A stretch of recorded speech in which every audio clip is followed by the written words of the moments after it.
11 দলীয় ঐক্যের পক্ষ থেকে আয়োজিত আজকের এই জাতীয় সেমিনার, যেখানে গণভোটের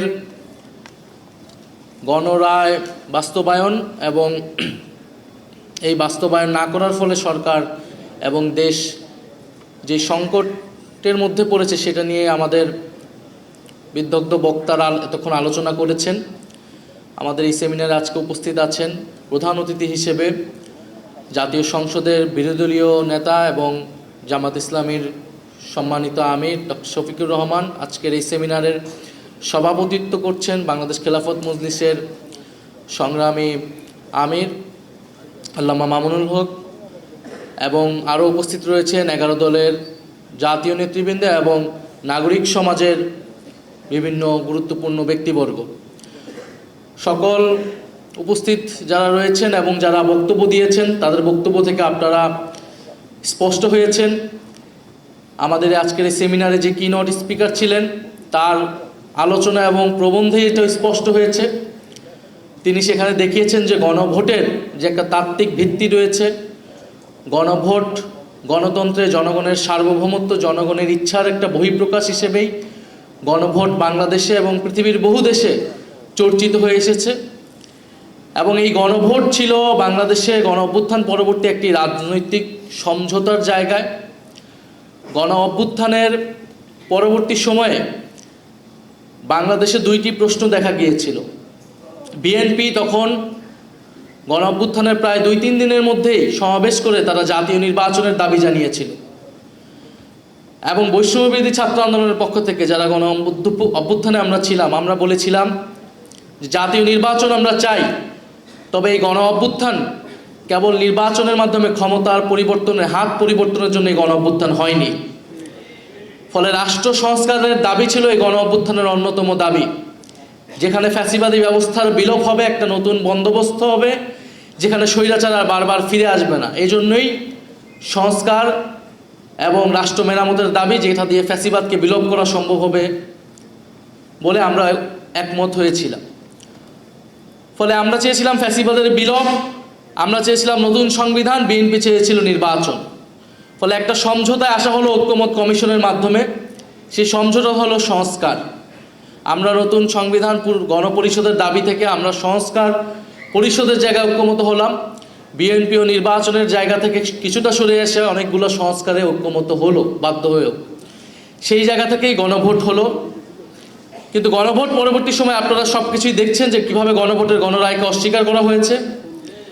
বিএনপি এখন একটা কৃত্রিম বিরোধ বা সংকট তৈরি করছে যে জুলাই সনদ বনাম জুলাই আদেশ। তারা বলছে জুলাই সনদ তারা অক্ষরে অক্ষরে পালন করবে, কিন্তু জুলাই আদেশটা অবৈধ, যে জুলাই আদেশের ভিত্তিতে গণভোট তৈরি হয়েছিল, গণভোট অনুষ্ঠিত হয়েছিল। ফলে তারা একটা বিরোধিতা তৈরি করছে, কারণ তারা জুলাই সনদকে তাদের নিজেদের দলীয় ইশতেহারে পরিণত করেছে, এবং এই সংকট তৈরি করেছিল বলেই গণভোটের প্রস্তাব এসেছিল। এবং গণভোটের মাধ্যমে এটাও বলা হয়েছিল যে সংবিধান সংস্কার পরিশোধ করা হবে, কারণ এই যে মৌলিক সংস্কারগুলা এগুলা সংবিধান সংশোধনের মাধ্যমে সম্ভব নয়।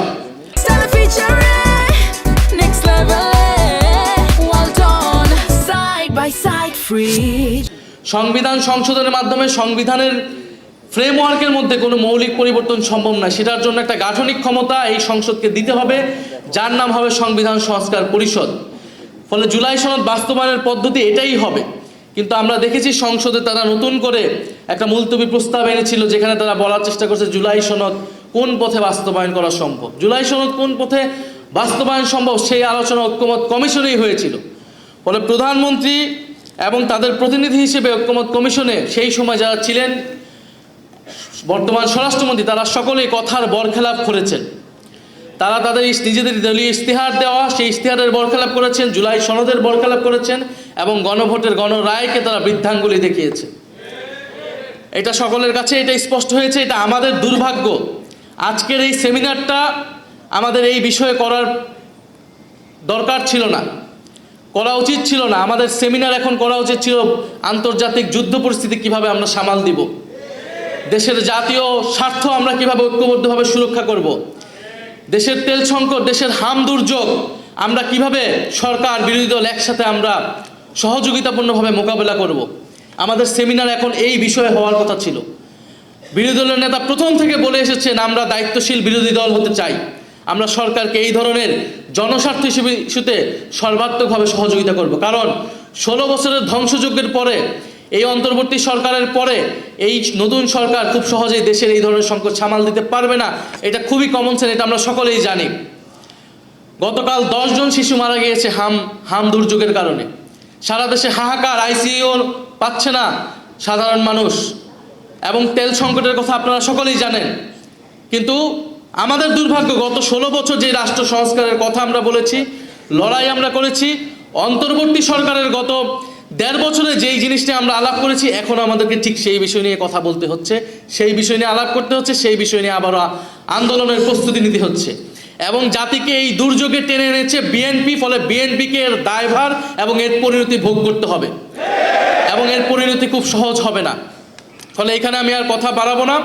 যারা আজকে এই সেমিনার আয়োজনে এসেছেন, বক্তব্য দিয়েছেন, আপনাদের গুরুত্বপূর্ণ পরামর্শ আমরা নিব এবং আমরা সামনের জন্য প্রস্তুতি নিচ্ছি।